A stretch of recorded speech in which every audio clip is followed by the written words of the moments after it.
Here is something that should be on the front page of every health publication in the world, but somehow never is. Pancreatic cancer kills more adults over 60 every year than colon cancer. It overtook colon cancer quietly, without much public acknowledgement, without the awareness campaigns, without the widespread screening conversations that colorectal cancer receives. And the vast majority of seniors who are at the greatest risk have never once been sat down by their doctor and walked through what to watch for. Not once. And here's the part that should make you stop whatever else you're thinking about right now and give this your full attention. The symptoms of pancreatic cancer appear, on average, months before this disease becomes impossible to treat.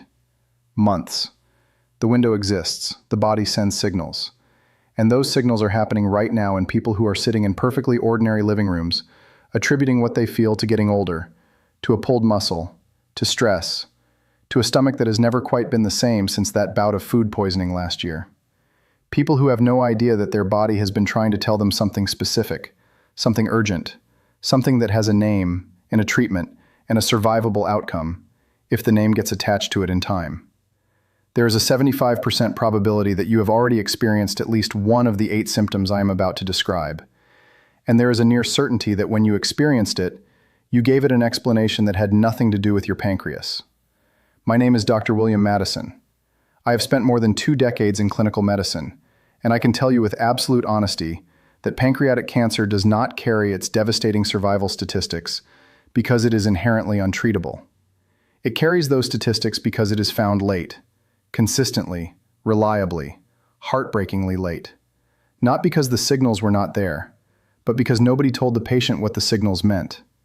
Stay with me through all 8 of these symptoms, all 8, especially the 5th one. The 5th symptom has never appeared on any patient handout, any waiting room poster, any senior health checklist I have ever seen. And it should have been first on every single one of them. Everything else I show you today builds toward understanding why that one matters as much as it does. Before we begin, you need to understand one specific thing about why this particular cancer is so consistently dangerous in older adults. Your pancreas sits deep in the abdomen, tucked behind the stomach, in front of the spine. It cannot be felt from the outside during a physical examination. It does not show up in your annual blood work. A routine checkup will not find this disease. And the symptoms it produces in its early stages are indistinguishable, on the surface, from the kinds of things that adults over 60 attribute to normal aging every single day. That is not a design flaw in human biology. That is the reason this cancer wins so consistently. It hides inside the language of ordinary aging until the window that might have saved a life has quietly closed. Here are the 8 signals your body sends while the outcome is still changeable. Every one of them matters. None of them should be dismissed. And by the time you finish this video, you will never look at any of them the same way again. The first signal is one that most seniors encounter, respond to briefly, and then forget about entirely. Dark urine. When urine turns dark, the overwhelming instinct is to drink more water. The urine lightens for a day. The problem feels solved. Life continues. And in most cases, that instinct is entirely correct. Dehydration is the most common cause of dark urine, and hydrating resolves it completely. But there is a version of dark urine that water does not fix. And the difference between those 2 versions is something you need to be able to recognize. Your pancreas sits directly adjacent to the bile duct, a narrow tube responsible for carrying bilirubin from the liver into the small intestine. Bilirubin is the pigment that gives urine its normal pale yellow color and stool its normal brown color.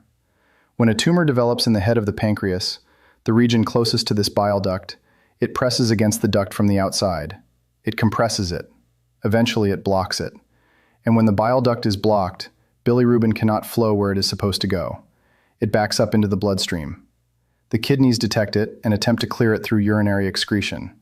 The result is urine that darkens, sometimes to a deep amber, sometimes to a brown that resembles strong tea or cola. And here is the detail that separates this from dehydration. You drink water. The urine lightens for a day. The next morning it is dark again, because the blockage is still there. The tumor is still there. Hydration addresses dehydration. It does not address a tumor pressing against a bile duct.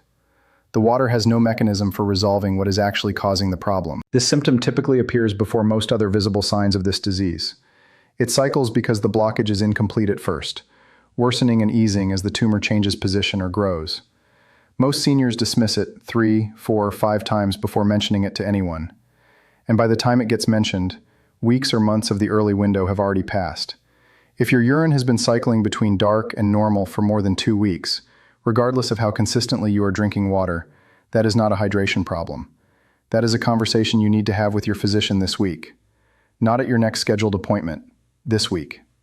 The second signal is one that your doctor has almost certainly already seen, already named, and named incorrectly, because the name they gave it sounded completely reasonable at the time. They called it arthritis, a muscle strain, an old injury reactivating, acid reflux, sometimes all four simultaneously, across different appointments, in a pattern that never quite resolved because it was never actually being treated. Pancreatic cancer pain has a signature that distinguishes it from musculoskeletal pain, from reflux, from the ordinary aches that accumulate with age. Learning that signature could be one of the most important things you take from this video. It begins as a dull, persistent ache in the upper abdomen. Not the lower abdomen, not the flanks, not the sides. The upper abdomen, directly below the breastbone or slightly to the left of the midline. And it does not stay there. It radiates. It travels backward and settles into the middle of the back, creating a sensation that patients consistently describe as a band being tightened across the torso. Not a sharp pain, a deep, encircling pressure that does not release. This happens because the pancreas is surrounded by one of the most densely networked nerve plexuses in the entire body. When a tumor presses into that nerve network or invades the surrounding tissue, pain signals travel outward in multiple directions simultaneously. The result is pain that feels like it is coming from everywhere and nowhere at once, which is precisely why it gets attributed to so many different causes. 3 specific characteristics separate this pain from ordinary back pain or digestive discomfort. First, it reliably worsens after eating. Not immediately during the meal, but in the 30 to 60 minutes that follow, as digestion places demands on a pancreas that is increasingly compromised. Second, it worsens when the person lies flat on their back. Many seniors with this symptom begin sleeping in a recliner or propped on multiple pillows without consciously understanding why lying flat has become unbearable. Third, it does not respond to the interventions that normal pain responds to. Anti-inflammatories, heating pads, rest, postural adjustment. The pain returns each time, identical in character, because the cause is not being addressed. If that pattern is familiar to you right now, I want you to do something specific at your next medical appointment. Do not describe it as back pain. Tell your physician that you have a pain in your upper abdomen that radiates through to your middle back, that it worsens in the 30 to 60 minutes after a meal, and that lying flat makes it significantly worse. Those 4 details together produce a clinical picture that points in a completely different diagnostic direction than back pain or reflux. The way you describe symptoms determines which tests get ordered. Precision in description is not a minor detail. It is the variable that changes outcomes.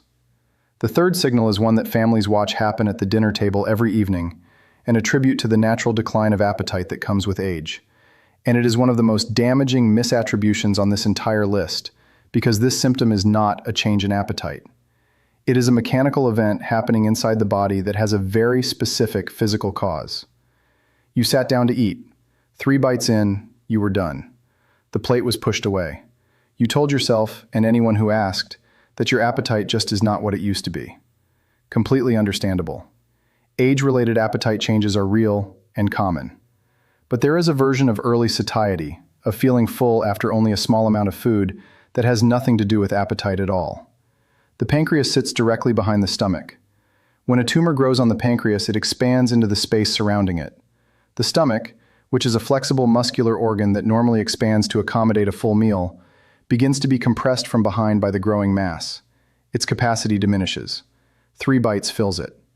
The sensation of fullness arrives before any meaningful amount of food has been consumed. Simultaneously, the tumor is disrupting the pancreas's ability to produce the digestive enzymes that the small intestine requires to process food. Without adequate enzyme production, food moves through the digestive system incompletely processed. The stomach remains full longer than it should. The signal of satiety is extended artificially. Appetite drops not because the desire for food is gone, but because the body is sending a sustained message that there is no room. The consequence of eating 3 bites at every meal is progressive, accelerating weight loss. An unintentional weight loss of more than 5% of body weight across 2 to 3 months is one of the most serious clinical red flags in all of internal medicine. If someone has lost 10 to 15 pounds without changing their diet or increasing their activity level, that weight loss is not incidental. It is not a side benefit. It is a warning that demands investigation. That single distinction between appetite change and mechanical compression causing early satiety could be the difference between identifying this disease at a stage where treatment is genuinely effective and finding it at a stage where the conversation has already changed. Before we continue, I want to tell you something. In more than 20 years of clinical practice, I have observed one symptom that was present in nearly every advanced stage pancreatic cancer patient I have ever treated. Every single one. And every single one of them had ignored it, explained it away, or never mentioned it to a physician because it seemed so unrelated to anything serious. I'm going to show you exactly what that symptom is before this video ends. But to understand why it matters as much as it does, the next 4 symptoms need to come first. The 4th signal is one that becomes visible on the body, which means it is the first one that other people notice before the patient mentions it themselves. Jaundice is the yellowing of the skin and the whites of the eyes that occurs when bilirubin accumulates in the bloodstream in large enough quantities to deposit in the tissues themselves. In patients with lighter skin tones, it appears as a yellow cast across the face and upper body. In patients with darker skin tones, it is most visible in the eyes and in the palms of the hands. It is almost always accompanied by the same dark urine described in the first symptom, by pale or clay-colored stools, as bilirubin fails to reach the digestive system, and by a symptom that most people find completely inexplicable and deeply distressing. Intense, persistent itching across large areas of the body, with no rash, no visible skin change, no relief from antihistamines or topical treatments. This itching occurs because bilirubin depositing in the skin irritates the nerve endings directly. It does not respond to the treatments normally used for itching because it is not an allergic or dermatological reaction. It is a chemical irritation produced by a substance accumulating where it does not belong. And it is relentless. It does not resolve until the underlying cause of the bilirubin backup is addressed. Here is the most dangerous aspect of jaundice as a presenting symptom specifically in adults over 60. It looks identical to the jaundice caused by gallstones, the same yellowing, the same dark urine, the same itching. And because gallstones are extraordinarily common in older adults, the first clinical assumption is almost always gallstones. Testing is initiated for gallstones. Treatment for gallstones is considered. And the investigation that might lead to the pancreas is delayed by weeks or months, while the more common diagnosis is being pursued and ruled out. This is why presenting a complete clinical picture, rather than a single symptom, is so important. Walking into a physician's office and saying you look a little yellow produces one conversation. Walking in and describing dark urine recurring over several weeks, upper abdominal pain radiating to the mid-back that worsens after eating, feeling full after only a few bites, unintentional weight loss, and now yellowing of the eyes, produces a completely different conversation. The combination changes the differential diagnosis. It changes which tests get ordered first, and it changes how quickly those tests happen. Never allow individual symptoms to be evaluated in isolation. The pattern is the signal. The 5th symptom is the one I told you to wait for, and I want you to think carefully before I describe it about whether you or someone close to you has had an unexplained blood clot in the last year. A clot in the leg with no recent surgery, no long period of immobility, no obvious precipitating cause. If the answer is yes, what I am about to tell you needs to go directly into a conversation with your physician within the next few days. Pancreatic cancer releases specific proteins into the bloodstream that fundamentally alter the behavior of the clotting system. These proteins make the blood hypercoagulable, meaning abnormally prone to forming clots in places and circumstances where clotting should not occur. The most common location for this to manifest is in the deep veins of the lower extremities.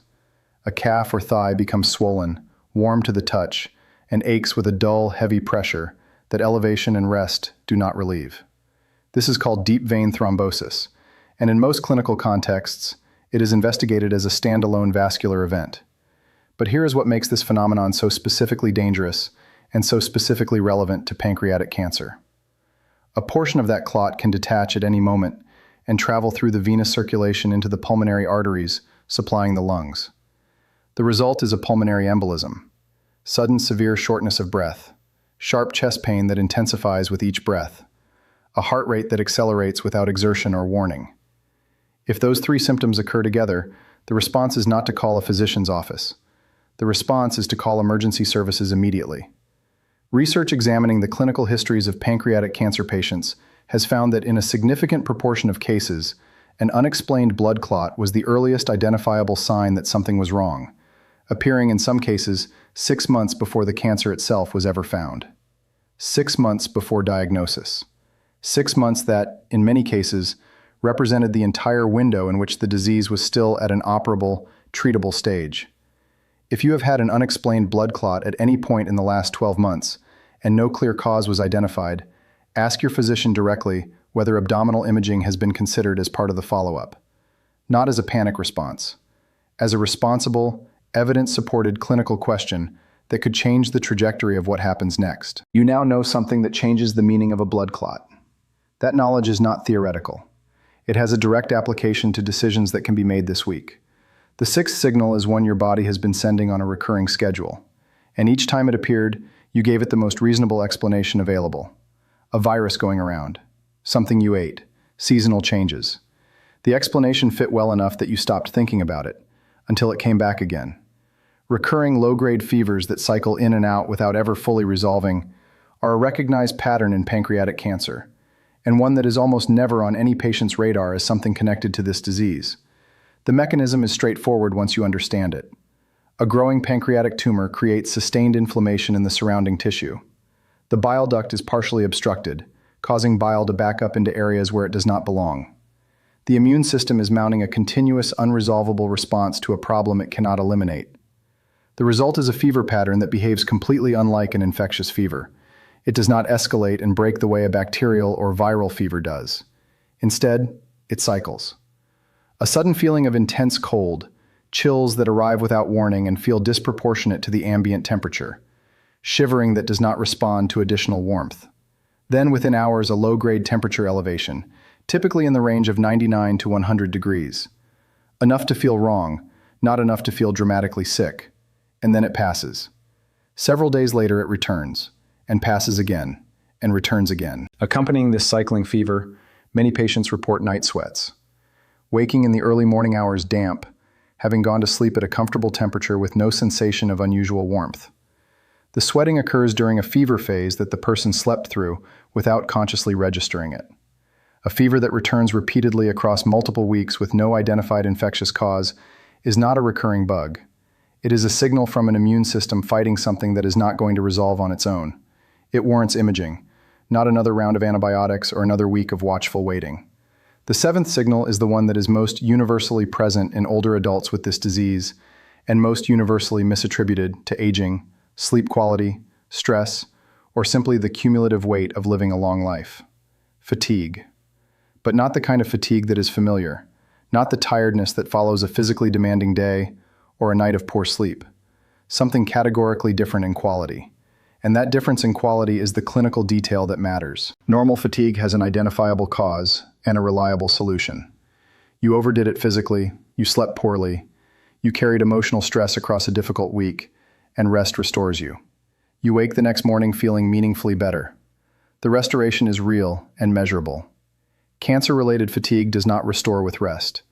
You sleep 8, 9, 10 hours, and wake feeling as heavy as when you lay down. You spend an afternoon resting and stand up with no more energy than you had when you sat down. Tasks that were never physically demanding, walking to the end of the driveway, carrying a bag of groceries from the car, climbing a single flight of stairs, suddenly require an expenditure of effort that feels completely disproportionate to what is actually being asked of the body. The mechanism behind this is not mysterious once you understand it.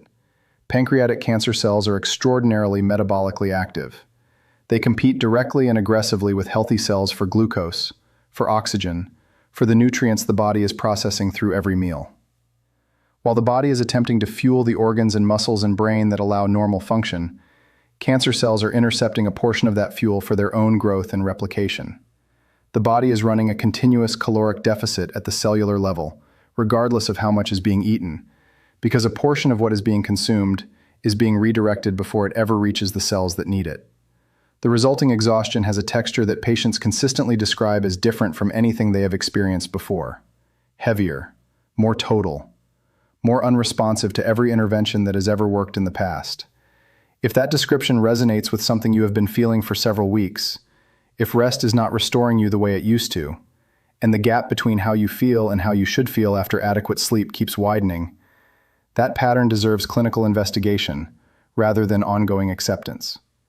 And now we arrive at the eighth symptom, the one I mentioned near the beginning of this conversation, the one present in nearly every advanced stage patient I have treated over 20 years of practice, the one that is noticed in the most private setting, which is precisely why it so rarely gets mentioned, and precisely why it needs to be talked about directly and without hesitation. Your pancreas is responsible for producing the digestive enzymes that allow fat to be broken down and absorbed in the small intestine. When a tumor blocks the pancreatic duct, the channel through which those enzymes travel from the pancreas into the digestive system, the enzymes cannot reach their destination.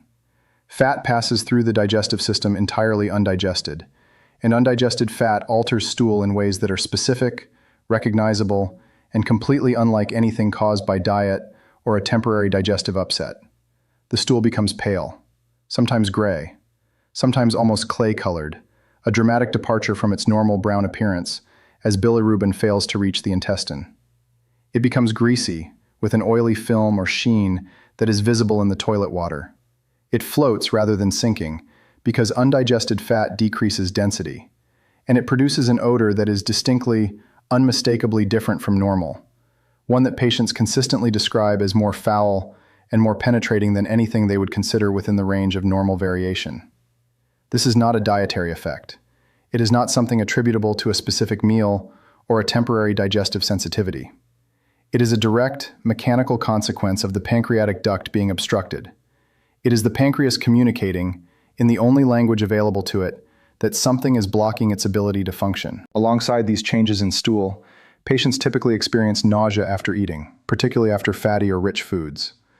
A general sensation of heaviness and abdominal discomfort that persists after every meal, rather than resolving as digestion normally would. And because fat is not being absorbed, the fat-soluble vitamins, A, D, E, and K, are also not being absorbed. The nutritional deficits compound. The weight loss accelerates. The fatigue intensifies. Every other symptom on this list becomes more pronounced because the nutritional foundation that the body depends on is being systematically undermined. Pale, greasy, floating stool with an abnormal odor, persisting over more than 2 weeks, is not something to mention at the next convenient appointment. It is something that warrants a phone call to your physician within 24 hours. Now I need 60 more seconds before you move on from this video, because what you do in the next 24 hours is the only variable that actually separates early detection from late detection. And late detection, in pancreatic cancer, is where the story almost always ends the same way. Pancreatic cancer caught at stage 1 has outcomes that are genuinely and completely different from pancreatic cancer caught at stage 4. Not slightly different, not marginally better, unrecognizably, transformatively different. The treatments available, the surgical options, the 5-year survival rates, they exist in different universes depending on which stage the disease is at when it is found. The only variable that determines which universe a patient enters is what they did in the days and weeks after their body first sent a signal. Most people waited. Most people continued calling it aging. Most people told themselves they would mention it at the next appointment, which was 3 months away. Many of those people are no longer here. And the unbearable truth is that their window was open. Their body was sending signals. The information to recognize those signals simply never reached them. You are watching this before that window has closed for you or for someone you care about. Here's exactly what to do right now. Write down every symptom from this list that you recognized while watching. Write down the specific symptom, when you first noticed it, how frequently it occurs, and whether it has been getting more prominent over time. Then contact your physician and read that list out loud at the beginning of the appointment. Not a summary, not a general description of feeling off or not quite yourself. The specific symptoms, in the specific language I have given you. Specific clinical language produces specific clinical responses. Vague descriptions of feeling unwell produce reassurance, and a return appointment scheduled for several months from now. You cannot afford that gap, and you do not have to accept it. If your physician hears your complete symptom picture and does not discuss imaging of the abdomen as a next step, you have the right to ask directly whether a CT scan or ultrasound is clinically appropriate, given what you have described. You are not being a difficult patient. You are being the only person in that room whose primary responsibility is your own life. Do not leave this video and go back to calling these symptoms aging. You know too much now to make that choice. If this gave you information your physician has never once sat down and explained to you, please share it tonight. Send it to someone whose back has been bothering them for months with no explanation. Someone who has been feeling full after 2 bites and chalking it up to appetite changes. Someone who mentioned a blood clot in passing and moved on. You might think you are sending a video. You might actually be handing someone the window they did not know they had left. I'm Dr. William Madison. Take care of yourself, take care of the people around you, and I will see you in the next video.